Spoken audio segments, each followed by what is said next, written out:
സുഭാഷ്, സ്വാഗതം. നമസ്കാരം. ഇന്ന് നമ്മളെ അലട്ടുന്ന പ്രശ്നമായിട്ട്, അല്ലെങ്കിൽ ചാനലുകളിൽ ഏറ്റവും കൂടുതൽ സജീവമായി ചർച്ചാ വിഷയമാകുന്നത് നീറ്റ് പരീക്ഷ വിഷയമല്ല, അവിടെ സത്യാഗ്രഹിക്കുന്ന പിള്ളേരുടെ പ്രശ്നമല്ല. അതിനേക്കാളൊക്കെ കൂടുതലായിട്ട് ചർച്ചാ വിഷയമാകുന്നത് അലോഷ്യസ് എന്ത് പറഞ്ഞു, KSUവിൻ്റെ സംസ്ഥാന പ്രസിഡന്റ് അലോഷ്യസ് എന്ത് പറഞ്ഞു എന്നുള്ളതാണ്. ഈ കഴിഞ്ഞ മുൻകാലങ്ങളിൽ KSU എന്ന് പറഞ്ഞ സംഘടന എല്ലാ സംഘടനാ നേതാക്കളെയും, ഒരുമാതിരി പഴയകാല സംഘടനാ നേതാക്കന്മാരെയും പരസ്യമായി തള്ളിപ്പറഞ്ഞിട്ടുണ്ട്. മാത്രമല്ല, 69-ൽ കോൺഗ്രസ് രണ്ടായി പിളർന്നപ്പോൾ പല പ്രമുഖ നേതാക്കളും ഇന്ദിരാഗാന്ധിക്കെതിരായ നിലപാടാണ് സ്വീകരിച്ചത്. അന്ന് കേരളത്തിലെ KSU യൂത്ത് കോൺഗ്രസ് നേതൃത്വമാണ് ഇന്ദിരാഗാന്ധിക്ക് അനുകൂലമായി നിലപാടെടുക്കുകയും കോൺഗ്രസിനെ ആ രീതിയിൽ ചിട്ടപ്പെടുത്തി ശക്തിപ്പെടുത്തി കൊണ്ടുവരികയും ചെയ്തു. അന്ന് MA John, AK Antony, Vayalar Ravi തുടങ്ങിയ നേതാക്കൾ സജീവമായിട്ടുണ്ടായിരുന്നു. പിന്നീട് വന്നവരാണ് സുധീരൻ, ഉമ്മൻചാണ്ടി തുടങ്ങിയവർ. ഉമ്മൻചാണ്ടിയുടെ ജന്മദിനം കൂടിയാണ്. അപ്പോൾ ഇവിടെ ഇന്ന് KSU, ഇന്നലെ കഴിഞ്ഞ ദിവസം ഒരു KSU പ്രസിഡൻറ്റിൻ്റെ പ്രസ്താവന കണ്ടു കഴിഞ്ഞാൽ നമുക്ക് വിദ്യാർത്ഥികളുടെ പ്രശ്നമല്ല അയാൾ പറയുന്നത്. ഒറ്റ സതീശനെതിരായി ഇഷ്യൂ ബേസ്ഡ് ആയിട്ടൊരു പ്രസ്താവന ഇറക്കാൻ അദ്ദേഹത്തിന് പറ്റിയിട്ടുണ്ടോ? എനിക്ക് തോന്നുന്നു ഇത് പറഞ്ഞ പോലെ സതീഷിനെതിരെ ടാർഗറ്റ് ചെയ്തുകൊണ്ട് കോൺഗ്രസ് സതീശൻ ഏറ്റവും കൂടുതൽ ഭയക്കേണ്ടത് ഈ പറഞ്ഞ പോലെ CPM-നെയോ BJP-നെയോ അല്ലെങ്കിൽ മറ്റ് പാർട്ടികളെയോ ഒന്നുമല്ല, അല്ലെങ്കിൽ ED-യോ CPI എന്നല്ല. സതീശൻ ആദ്യം ഭയക്കേണ്ടത് എനിക്ക് തോന്നുന്നത് സ്വന്തം പാർട്ടിക്കുള്ളിലെ കോൺഗ്രസ് നേതാക്കന്മാരെ തന്നെയാണ്. കാരണം ഇപ്പോൾ ഈ പ്ലീഡർ നിയമനവുമായി ബന്ധപ്പെട്ട് ഈ പറഞ്ഞ പോലെ സതീശൻ്റെ കുതുകാല് വരാൻ നോക്കുന്നത് മറ്റാരുമല്ല, ഈ പറഞ്ഞ പോലെ അലോഷ്യസ് സേവ്യറിനടക്കം KSUവിൻ്റെ ഉന്നത സ്ഥാനങ്ങളിലേക്ക് എത്തിക്കാൻ വേണ്ടിയിട്ട് അഹോരാത്രം പ്രയത്നിച്ച നേതാവ് തന്നെയാണ് സതീശൻ. അതേ അലോഷ്യസ് തന്നെ ഇപ്പോൾ സതീശൻ്റെ കാല് വാരുന്നു എന്നുള്ള സംഭവമാണ് ഇപ്പോൾ കണ്ടുകൊണ്ടിരിക്കുന്നത്.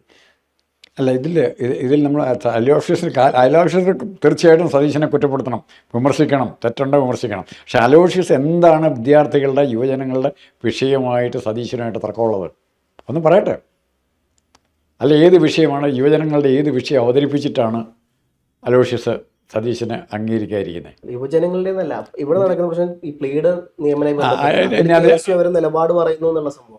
അല്ല, അപ്പോൾ ഇതുവരെ ഇവർ SFIയെയും മാർക്സിസ്റ്റ് പാർട്ടിയും കുറ്റപ്പെടുത്തിക്കൊണ്ടിരുന്നതിനാ.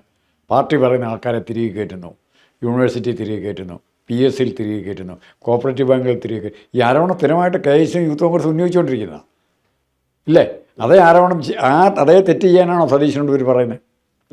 സതീശനെതിരെ ഇപ്പോൾ ആരോപണം മറ്റൊന്നുമില്ല. ഈ പ്ലീഡർ നിയമനവുമായി ബന്ധപ്പെട്ട് ഈ പറഞ്ഞ പോലെ പുതിയ ചുമതലയോട് കൊണ്ടുവന്ന ആൾ RSS പശ്ചാത്തലമുള്ള അല്ലെങ്കിൽ സംഘപരിവാർ പശ്ചാത്തലമുള്ള ഒരാളാണെന്നുള്ളതും അത് കോൺഗ്രസിന്റെ ഇതിലും ചേർന്നതല്ല എന്നുള്ളതും അത്തരത്തിൽ സതീശന് വഴിവിട്ട നിയമനത്തിലോട്ട് പോകുന്നു എന്നുള്ളതും അതുമായി ബന്ധപ്പെട്ട് സതീശനുമായ ഒരു കൂടിക്കാഴ്ചയ്ക്ക് തനിക്ക് ആഗ്രഹമുണ്ടെന്നും അദ്ദേഹം പറയുന്നു. ഇത് അദ്ദേഹം മാധ്യമങ്ങളോട് മുമ്പേ പറയുന്നത്. അപ്പൊ ഇതിനുമായി ബന്ധപ്പെട്ട് പിന്നീട് മറ്റൊരു KSU നേതാവ് പറയുന്നത് അത്തരത്തിൽ അലോഷ്യസ് സേവ്യറിന് എന്തെങ്കിലും പറയാനുണ്ടെങ്കിൽ അത് മാധ്യമങ്ങൾക്ക് മുമ്പിലല്ല പറയേണ്ടത്, ആദ്യം പറയേണ്ടത് അവിടെ KPCC എന്ന് പറഞ്ഞൊരു സംഘടനയുണ്ട്. ഈ KSUവിൻ്റെ യൂത്ത് കോൺഗ്രസിൻ്റെ എല്ലാം മുകളിലാണ് KPCC ഇരിക്കുന്നത്. ആദ്യം അവരുമായിട്ട് പറയേണ്ടത്. അവിടുന്ന് തീരുമാനമായിട്ടില്ലെങ്കിൽ മാത്രമുള്ളൂ ഇത് മാധ്യമങ്ങൾക്ക് മുമ്പിൽ പറയേണ്ടത് എന്നാണ് അദ്ദേഹം മുമ്പോട്ട് വെക്കുന്നത്.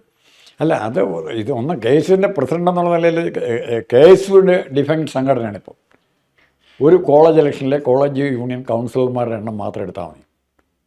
10-15 പേര് എവിടെയെങ്കിലും പോയി മുദ്രാവാക്യം വിളിച്ച് പോലീസുമായിട്ട് കുസ്തി ഉണ്ടാക്കി പത്രത്തിൽ വാർത്ത വരും, പത്രസമ്മേളനം വരും, ചാനൽ ചർച്ച വരാം. അതിനപ്പുറത്തേക്ക് ഒരു ഇഷ്യൂ ഞാൻ പറഞ്ഞു. ഇപ്പോൾ പൂക്കോട് വെറ്ററിനറി കോളേജ് സിദ്ധാർത്ഥൻ മരിച്ചു. ഏറ്റവും ക്രൂരമായൊരു കൊലപാതകങ്ങളിലൊന്നാണ്. അതിൻ്റെ പിന്നിൽ SFIയുമായിട്ട് ബന്ധപ്പെട്ട ഒരു അധ്യാപക സംഘടന വരെ ഉണ്ടായിരുന്നു. അതിനെപ്പറ്റി നടപടി എടുക്കാത്തതിനെപ്പറ്റി സതീശനോട് ഇവർ ചോദിച്ചിട്ടുണ്ടോ? അലോഷിയൊക്കെ ആദ്യം ചോദിക്കണം, അത്തരം കാര്യങ്ങളല്ലേ? എന്തേ അത്തരം കാര്യങ്ങൾ ചോദിക്കാത്തത്? പരീക്ഷ സമയത്ത് നടക്കാത്തതിനെ പറ്റി എടുത്തിട്ടുണ്ടോ? വിദ്യാർത്ഥികളെ ബാധിക്കുന്ന പ്രശ്നങ്ങളിൽ അലോഷി സതീശനോട് എന്താണ് ആവശ്യപ്പെട്ടിരിക്കുന്നത്, എന്ത് ഡിമാൻഡാണ് കൊടുത്തിരിക്കുന്നത്, അതാണ് ആദ്യം അറിയേണ്ടത്. അതാണ് അലോഷിയുടെ ചുമതല. അല്ലാതെ പ്ലീഡറെ നിയമിക്കുക എന്നുള്ളത് സർക്കാരിൻ്റെ ചുമതലയാണ്. അലോഷിക്ക് അഭിപ്രായം പറയാം. പക്ഷേ ഇന്ന് ആ അഭിപ്രായം ഇവർ അലോഷി പറഞ്ഞ പേരും ശരത് എന്ന് പറഞ്ഞ അഡ്വക്കേറ്റിൻ്റെ പേര് പറയുന്നുണ്ട്. KSU നേതാക്കളുടെയും KSUവിൻ്റെയും പല കേസുകളും അപ്പിയർ ചെയ്യുന്ന അഡ്വക്കേറ്റുകൾ. പിന്നെ കേരളത്തിൽ നമുക്കൊരു അഡ്വക്കേറ്റിനെ കിട്ടുമോ? ഏതെങ്കിലും പാർട്ടിയായിട്ട് ബന്ധമില്ലാത്തൊരു അഡ്വക്കേറ്റിനെ കിട്ടുമോ? കൊള്ളാവുന്ന അഡ്വക്കേറ്റിനെ. KSU ഇല്ല അവിടെ. ഈ ലോ കോളേജൊക്കെ KSU ഇല്ലായിരുന്നൊരു കാലമുണ്ട്. മുഴുവൻ SFIക്കാരായിരുന്നു. അപ്പോൾ അവിടെ നിന്ന് പഠിച്ചു വരുന്നവരാരെങ്കിലുമൊക്കെ SFIക്കാരായിരിക്കും. അവരെ നിയമിക്കാതിരിക്കാൻ പറ്റുമോ? ആൾ വേണ്ടേ? അപ്പം അങ്ങനത്തെ പ്രശ്നങ്ങൾ ഇവിടെ ഉള്ളപ്പം അലോഷ്യസ് ഇപ്പം ഞാൻ കണക്ക് കൂട്ടുന്നത് ഇതൊരു പാരമ്പര്യമാണ്, കോൺഗ്രസിൻ്റെ പാരമ്പര്യമാണ്.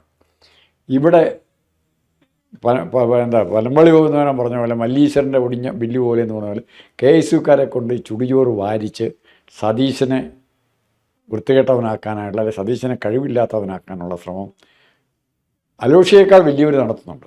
ചില മുതിർന്ന കോൺഗ്രസ് നേതാക്കൾ നേതാക്കളാണ്. പക്ഷേ AICCയുടെ തലപ്പത്ത് നിൽക്കുന്ന നേതാവെന്നും വേണമെങ്കിൽ പറയാം. അല്ല, AICCയുടെ തലപ്പത്ത് നിൽക്കുന്നവരെങ്കിൽ AICC അത്ര ചെറുതാവില്ലേ? ഇത് ഏറ്റവും പ്രധാനപ്പെട്ട മുഖ്യമന്ത്രിമാരിലൊരാളായ അടുത്ത ദിവസം കാല് നീട്ടിയിരിക്കാൻ സമയം കിട്ടുന്നതിനും ഈ മുഖ്യമന്ത്രിയെ ശല്യപ്പെടുത്താൻ ഏത് ഹൈക്കമാൻഡ് വന്നാലും അവൻ്റെ കൈവിട്ട് വലിയ ഹൈക്കമാൻഡ് ആവില്ല. ഏറ്റവും സോണിയാഗാന്ധിയുടെ ആവില്ല, അല്ലെ രാഹുൽ ഗാന്ധിയുടെ ആവില്ല. അതിനൊരു പിന്നെ പ്രോത്സാഹിപ്പിക്കുകയാണോ?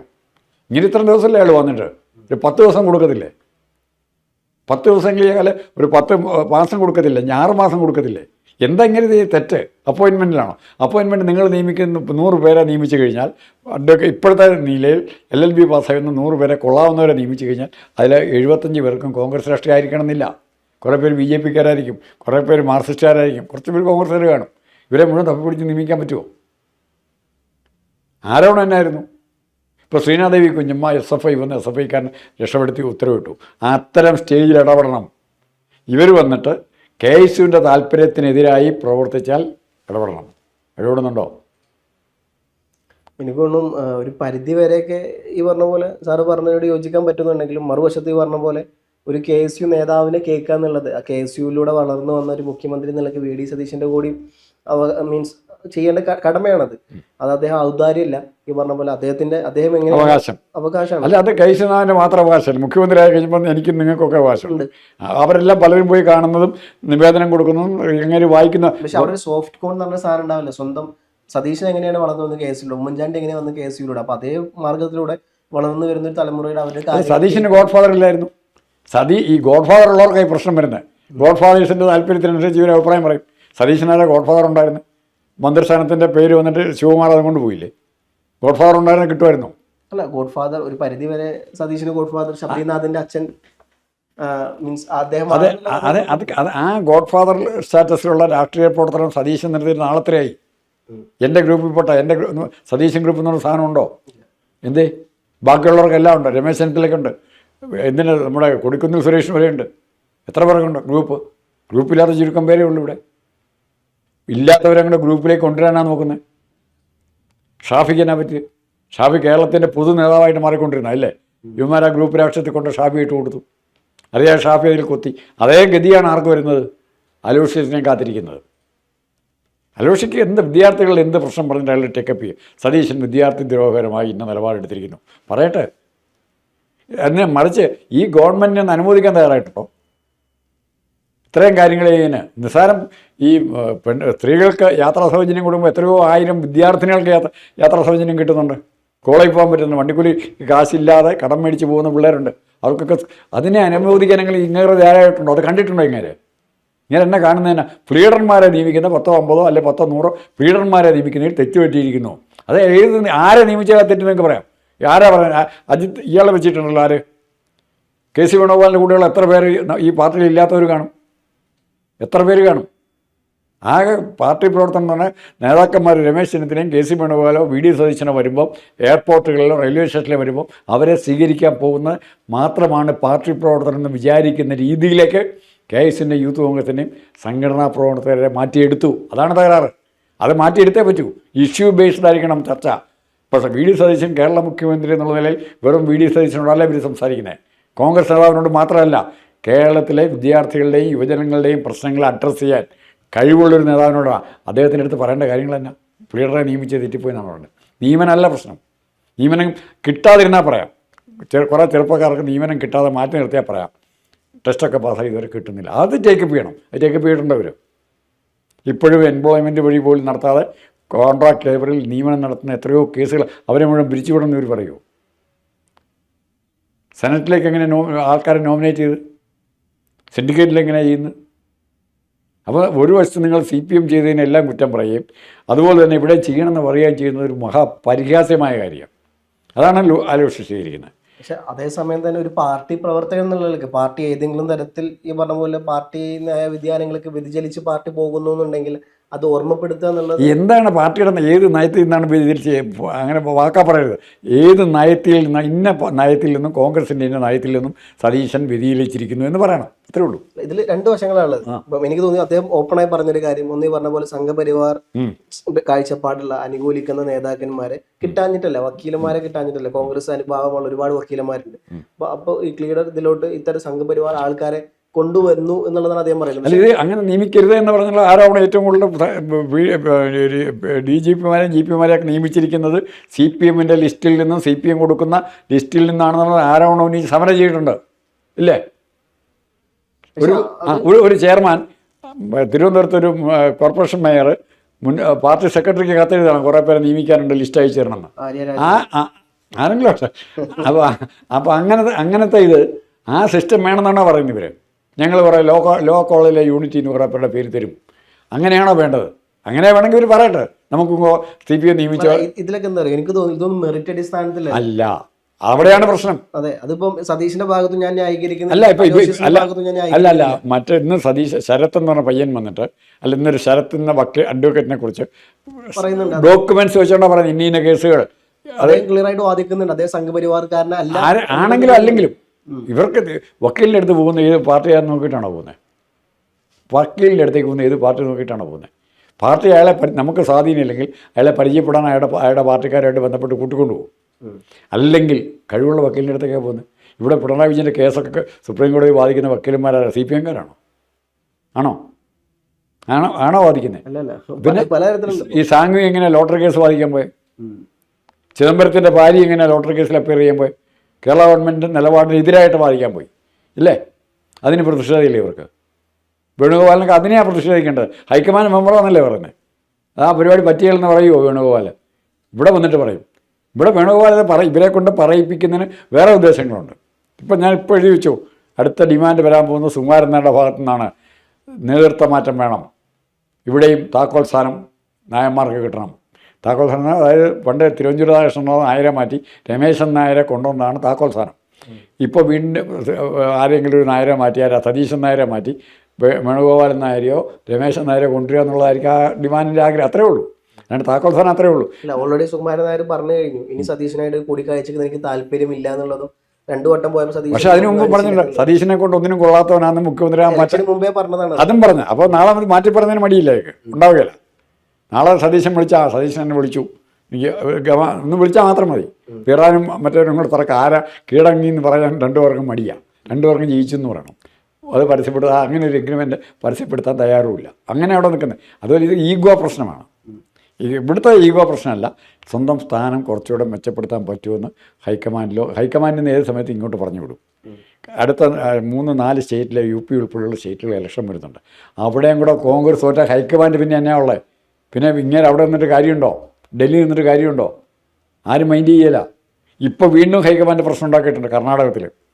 സിത്താരാമയ്യയും DK ശിവകുമാറും കൊടുത്ത ലിസ്റ്റ് അംഗീകരിക്കാതെ, മന്ത്രിസഭയുടെ പുതിയ ലിസ്റ്റ് അംഗീകരിക്കാതെ രാഹുൽ ഗാന്ധി സ്വന്തമായിട്ട് ഉണ്ടാക്കുന്നു എന്നാണ് പറഞ്ഞത്. രാഹുൽ ഗാന്ധിയാണ് ഇന്ത്യയിലോട്ട് ഇല്ലതാനും. പിന്നെ രാഹുൽ ഗാന്ധിയുടെ പേരിൽ ആരാ ഇവിടെ ലിസ്റ്റ് ഉണ്ടാക്കുന്നത്? ആ വിഷയത്തിൽ ഞാൻ പൂർണ്ണമായിട്ട് യോജിക്കുന്നു. പറഞ്ഞ പോലെ രാഹുൽ ഗാന്ധിയുടെ ഒരു പരിധി വരെ പല സംസ്ഥാനത്തും ഈ തോൽവിക്ക് ഉത്തരവാദി എന്നുള്ള വിശ്വസിക്കുന്നവരാണ് ഞാൻ തന്നെ. കാരണം അദ്ദേഹത്തിന് അറിയില്ല. ഇപ്പം ഇവിടെ ഈ പറഞ്ഞ പോലെ KC വേണുഗോപാലിനെ മുഖ്യമന്ത്രിയാക്കാനുള്ള നീക്കാണ് രാഹുൽ ഗാന്ധി നടത്തിയത്. പക്ഷേ അവസാനം ഈ പറഞ്ഞ പോലെ ജനരോക്ഷം കൊണ്ട് മാത്രമാണ് അതിന്ന് പിന്നോട്ട് പോയത്. അല്ലാന്നുണ്ടെങ്കിൽ കോൺഗ്രസ് എന്ന് പറഞ്ഞ പാർട്ടി കേരളത്തിൽ ഇല്ലാണ്ടാവുന്നുള്ള സാധനം അവർക്ക് മനസ്സിലായി. അല്ല, ഇത്തവണ അവിടെ കർണാടകത്തിൽ DK ശിവകുമാറിനെ മുഖ്യമന്ത്രിയാക്കണോ വേണ്ടയോ എന്നുള്ളതിന് രണ്ടാമതൊരു ആലോചനയുടെ ആവശ്യം, അത്രയും കൺഫ്യൂഷൻ അവിടെ ഉണ്ടാക്കേണ്ട ആവശ്യമില്ല. അവിടെ ഉണ്ടാക്കി DK ശിവകുമാർ തന്നെയായിരുന്നു. പക്ഷേ ഈ പറഞ്ഞ പോലെ സിദ്ധരാമയ്യെ കൊണ്ടുവന്നത് ഈ പറഞ്ഞ പോലെ മുതിർന്ന നേതാവാണ്, അദ്ദേഹം ഒക്കലിംഗ സമുദായത്തിന്റെ നേതാവാണ്. അല്ലെങ്കിൽ ഇവിടെ എന്നെ സുകുമാരൻ നായരെ വെച്ച് കളി അവിടെയാണ് ഒക്കലിംഗാവെ വെച്ച് കളിക്കുന്നത്.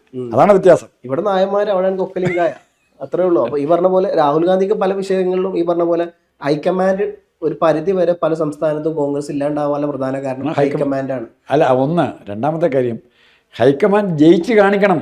വേണുഗോപാൽ ഹൈക്കമാൻഡ് ലീഡറാണെങ്കിൽ കേരളം വേണുഗോപാൽ ഉണ്ടെങ്കിലും ഇല്ലെങ്കിലും കേരളത്തിൽ കോൺഗ്രസ് ജയിക്കും. ഇവിടെ മുസ്ലിം ലീഗ് ഉള്ളിടത്തും അവിടെ മുസ്ലിം ലീഗിൻ്റെ ബലത്തിൽ കൂടിയാണ് ജയിക്കുന്നത്.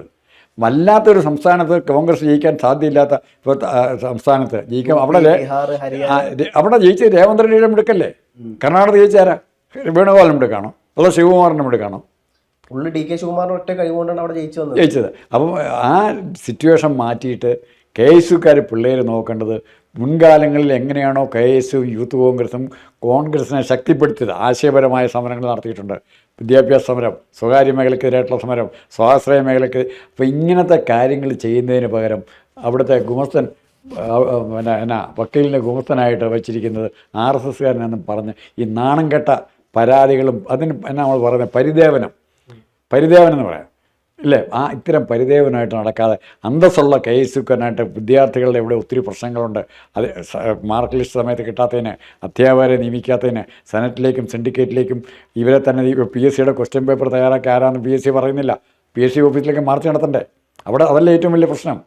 PSCയുടെ ക്വസ്റ്റ്യൻസും ഇൻ്റർവ്യൂവിനുള്ള ക്വസ്റ്റ്യൻസും ഒക്കെ തയ്യാറാക്കിയത് ആരാണെന്ന് ലിസ്റ്റ് കൊടുക്കാൻ ഇപ്പോഴും PSC തയ്യാറായിട്ടില്ല. അപ്പോൾ അത്തരം കാര്യങ്ങൾ ഇടപെടാതെ എൻ്റെ കൂട്ടുകാരനെ പ്ലീഡറാക്കിയില്ല, അല്ലെ പണ്ട് കെ എസ് യുവിൻ്റെ കൂടെ വന്നതിനെ പ്ലീഡറാക്കിയില്ല, മറ്റേ BJPയുടെ കൊടി പിടിച്ചവനാക്കി എന്ന് പറയുന്ന നാണംകെട്ട സ്റ്റൈലിലുള്ള സംഘടനാ പ്രവർത്തനം ഇവർ മാറ്റാൻ, ഇവർ തെറ്റായിട്ട് എഴുതി പോകുന്നെങ്കിൽ വേണുഗോപാലും സതീശനും രമേശനും എല്ലാം കൂടെ ചേർന്ന് ഈ പിള്ളേരോട് പറഞ്ഞുകൊണ്ടാണ്, മോനെ ഇതല്ല രാഷ്ട്രീയം വേറെയുണ്ട്. അതിവിടെ AK ആൻ്റണി, ഉമ്മൻചാണ്ടി എല്ലാം കാണിച്ചെന്ന KSU ഉണ്ട്, യൂത്ത് കോൺഗ്രസ് ഉണ്ട്. ആ രീതിയിൽ പ്രവർത്തിക്കാൻ നോക്കാം ഇവനോട് പറയണം, അല്ലെങ്കിൽ ഇവൻ നശിച്ചുപോയി, ഇവൻ്റെ കാര്യം തീരും. അത്രേ ഉള്ളൂ.